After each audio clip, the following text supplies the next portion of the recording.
many people come to discover the work they would want to do, is what I call in a greater sense of their own self and their own significance. I think we're almost trained in what I call littleness. Most of us have been brought up to believe we're not much, we're not very important, we're not really significant. I did some research when I was writing my first book, and apparently by the time most of us reach 18, we'll have received 9 times as many negative messages about ourselves as we will positive messages. Apparently we'll have received something like 25,000 bits of praise and well done and recognition by the time we reach 18. But by that age we'll have been told, don't be silly, you're stupid, who do you think you are, something like 225,000 times. So I think most of us reach adulthood with some kind of damaged sense or limited sense of our self-worth, our significance and our value. And I think for many people it's about breaking through to a greater sense of ourselves.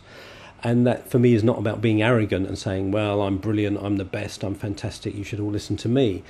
For me it's about a deeper spiritual truth.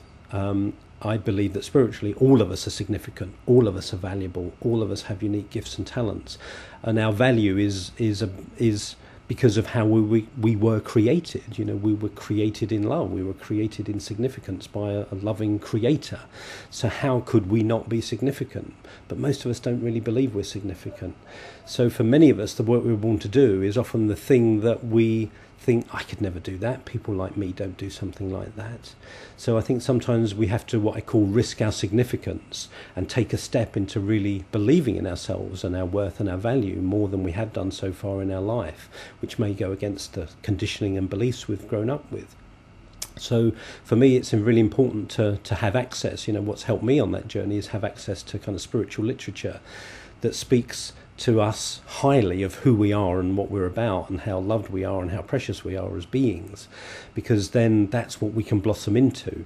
But if we haven't got anything in our life telling us that we're more than we think we are, then we're just left with our own sense of ourselves, and for many of us that's not good news. So we need somebody to say, you're not limited in the ways that you think you are, you're much more than you think you are, you have incredible potential waiting to unfold, but you have to grow into it. So for many people it's about getting them to believe in themselves more, it's getting them to value themselves more, it's about getting them to recognise that they're more significant than they thought they were.